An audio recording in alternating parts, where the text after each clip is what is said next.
Ayo urang mapan dicita-cita ke isuk-isuk ieu urang dahar di mana? Ke sore di mana deh ke isuk di mana? Bo, eta planning dahar pohara jas. Panari ali Allah mah di jadwal teh kieu.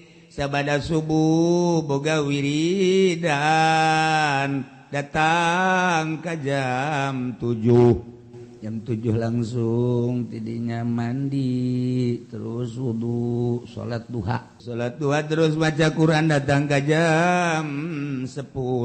Di jam 10 tidinya langsung mun boga santri magahan datang ke setengah 12 jadinya langsung istirahat sarep pungkul kaelulah jang peuting udang lohor di zohor terus wiridan deui datang ka jam 3 terus salat asar mantap salat asar wiridan deui datang ka magrib tas di magrib terus wiridan deui datang ka isya wiridan datang ka jam 12 istirahat daharna di jadwal wirid insyaallah kan.